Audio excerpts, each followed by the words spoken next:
Yo, what's up, guys? Teacher Polo here, and we have breaking news.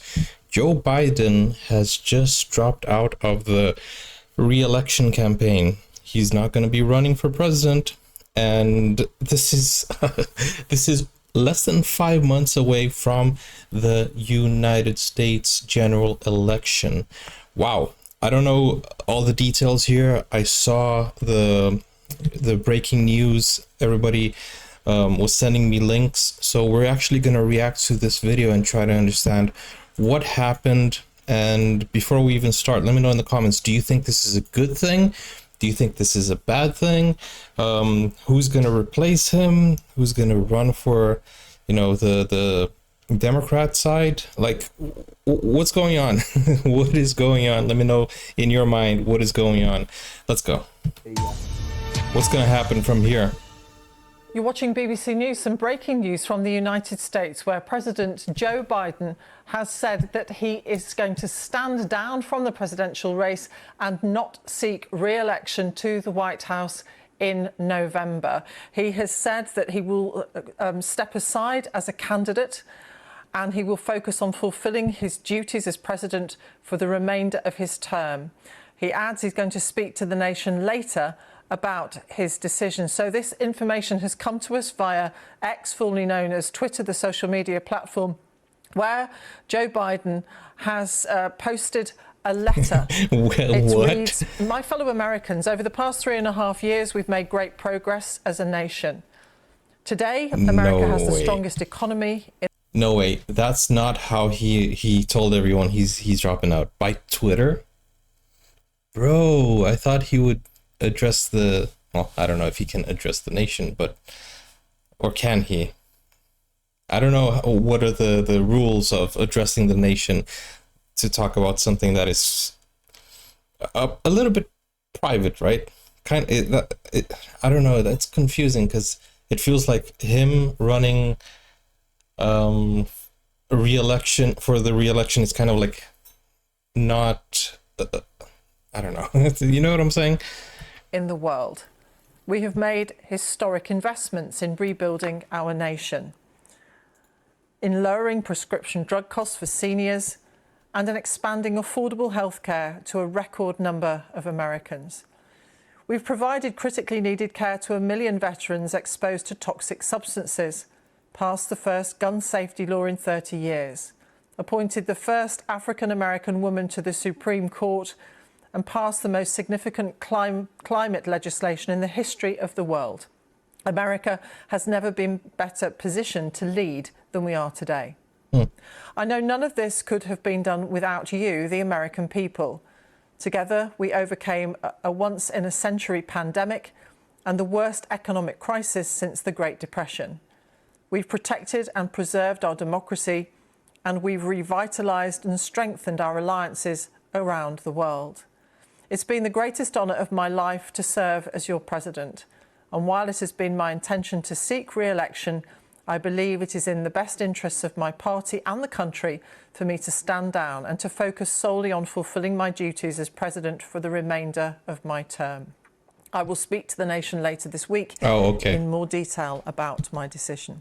Okay. For now, let me express my deepest gratitude to all of those who have worked so hard to see me re-elected. I want to thank Vice President Kamala Harris for being an extraordinary partner in all this work. And let me express my heartfelt appreciation to the American people for the faith and trust you've placed in me. I believe today what I always have, that there is nothing America can't do when we do it together. We just have to remember we are the United States of America. So that is the letter that has been posted in the last 10 minutes on X, formerly known as Twitter, the social media platform. And it was only 18 hours ago that on that same social media account, Joe Biden said that this is the most important election of our lifetimes and I will win it. But of course, we've seen over the last few weeks growing amounts of concern that Joe Biden's health isn't good. We know that he's been isolating because he was found to have had COVID, but we were expecting him to return to the campaign trail tomorrow. having been told by his doctor that his health was improving and that he... Well, that's the thing. If he was gonna return tomorrow, couldn't this wait till tomorrow so that he could address the people in person? How do you feel about learning this through Twitter? I know, obviously, like I guess it's okay, but it feels like, when somebody ends a relationship through SMS, that's kind of like what it feels like, because a lot of people put their trust and a lot of hope into Biden re-electing, and it feels like he just tweeted out, "Hey guys, thanks for your support," but I'm done. It feels like that. On another note, I don't think it was his decision, because I feel like it could be a party decision, kind of like forced his hand into making this decision, because we've seen the polls, and I don't think he was doing too well in the polls. And people were looking for a younger Democrat to run, but still, it's too late now, right? Do you think it will be possible for a new candidate to, in 4 months, less than 4 months, in 3 months, to run a successful campaign? Like, how do you guys feel about this? Is somebody already in the talks? Is somebody already popular? Let me know, because I don't follow the US politics or anything, but this is a reaction channel, and I react to a lot of different things, and this is unprecedented. Like, this is crazy, He was fit to continue campaigning, but a growing number of Democrats, including senior Democrats, have expressed concern that he is not fit enough to continue in the campaign. Let's speak to our correspondent, David Woodell, who's following this live and developing story. So, David, we found out about it, as is the way in 2024, on social media. Yeah, that's what I was talking about. Yes, indeed. Not just a tweet in this case, but a whole letter. And I've just been reading through it. You've read some of it on air in recent minutes out in the newsroom. We're dashing to cover this as best as we can for you. Let me just bring you some of the details of the letter. The President, Joe Biden, said today America has the strongest economy in the world.